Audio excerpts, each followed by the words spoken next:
Espace TV, le 22h.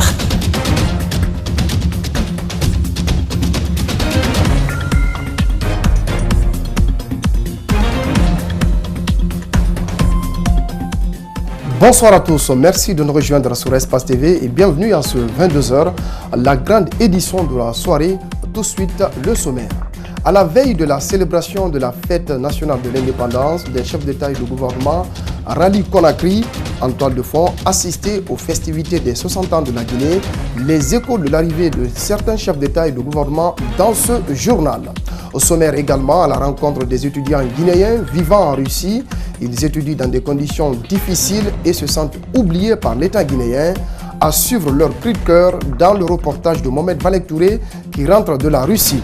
Enfin, au Mali, nous vous ferons découvrir un citoyen qui a fait une marche solitaire pour l'arrêt de la grève des magistrats, une grève qui perturbe le fonctionnement de la justice malienne.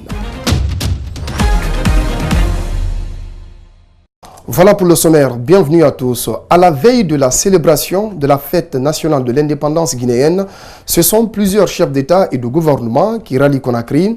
Ils viennent assister à la commémoration du 2 octobre, date d'anniversaire de l'accession de la Guinée à l'indépendance. Cette année, les festivités seront célébrées au stade du 28 septembre. Reportage Makiso, Ibrahima Souri 5 Souma.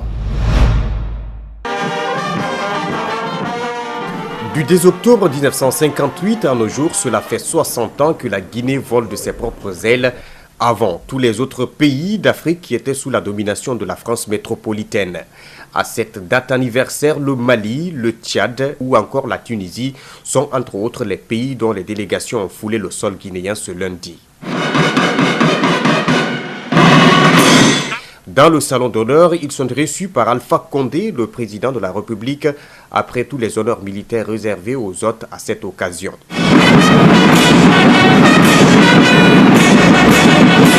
Cette date anniversaire du 2 octobre est célébrée sous le signe de la préservation de la mémoire guinéenne face à son histoire. 3 dates significatives qui se succèdent à la même année de 1958. Le 25 août, une proposition est faite à la Guinée d'appartenir ou non à la communauté française. Le 28 septembre 1958, les Guinéens votent par voie référendaire au non et le 2 octobre de la même année, sous la direction d'Ahmed Sékou Touré et ses compagnons, l'indépendance de la Guinée est proclamée. Ainsi, les régimes se succèdent et la Guinée connaît son évolution face à son histoire.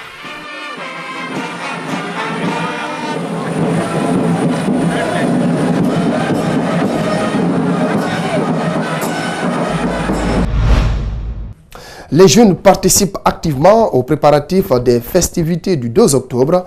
Ils étaient nombreux ce samedi au Palais du Peuple pour le rendre propre, une première étape de leurs activités. Mamadou Kalisso commente les images d'Arseni Kamara. Ce samedi matin, des groupements de jeunes se sont rendus au Palais du Peuple. Toute la matinée, ils se sont battus pour assainir ces monuments historiques. Et l'assainissement s'est déroulé sur plusieurs volets. Nous avons eu d'abord à faire l'assainissement. En plus de l'assainissement, nous avons eu à habiller les 80 mâts qui sont dans la cour du Palais du Peuple.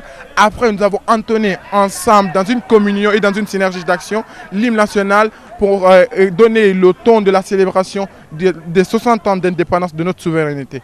Dans cette action citoyenne, la couche féminine était bien représentée. Ces jeunes veulent emboîter le pas aux dames qui se sont battues pour la libération de notre pays. Elles invitent les autres filles à une prise de conscience. Les femmes, elles sont leaders autant que les hommes dans la voix du peuple.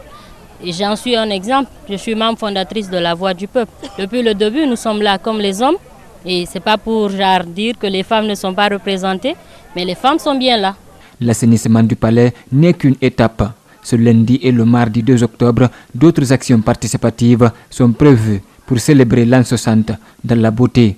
Nous avons exprimé cette fierté guinéenne et ce qui nous reste aujourd'hui dans le projet, c'est une conférence d'une causerie éducative demain à partir de 14h à l'université Gamal et le 2 octobre une forte mobilisation pour notre carnaval géant qui prendra départ à partir de 8h au rond-point Amdalaï. En prélude donc des 60 ans de l'indépendance de la Guinée, le ministre des Investissements a effectué une visite à Bofa.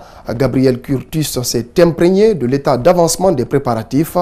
Il a profité de cette visite pour lancer une campagne de reboisement dans toute la ville. Abdraman Ba, Alcine Kamara. À la veille de la date du 2 octobre, voici Gabriel Curtis en visite dans la préfecture de Bofa. Ici, le ministre des Investissements privés s'imprègne de l'état d'avancement des préparatifs du 60e anniversaire de l'indépendance de la Guinée. Le constat, c'est que les autorités sont mobilisées, les populations sont informées. On a pu échanger dessus sur le programme qui est établi depuis déjà plusieurs semaines.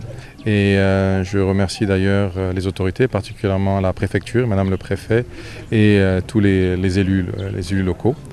La place des Martyrs, le terrain de basket, le port de pêche sont entre autres les points ciblés pour la fête.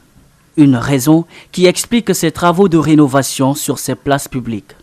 Nous passons la peinture et nous décorons avec les drapeaux. C'est juste ça qui reste. Et ça peut se faire jusqu'à demain vers 15h, tout sera terminé.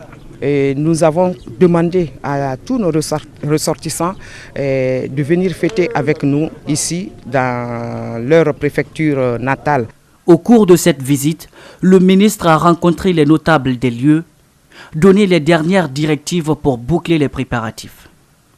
Le tout clôturé par une série de reboisements. Il y a plusieurs arbres, c'est-à-dire il y aura les artères principales qui vont être boisées, mais il y a également un projet de créer une petite forêt dans les alentours de Bofa pour qu'il y ait une espèce de forêt communautaire. À partir du 1er octobre, diverses activités vont se dérouler dans la ville de Bofa durant cette célébration des 60 ans d'indépendance de la République de Guinée.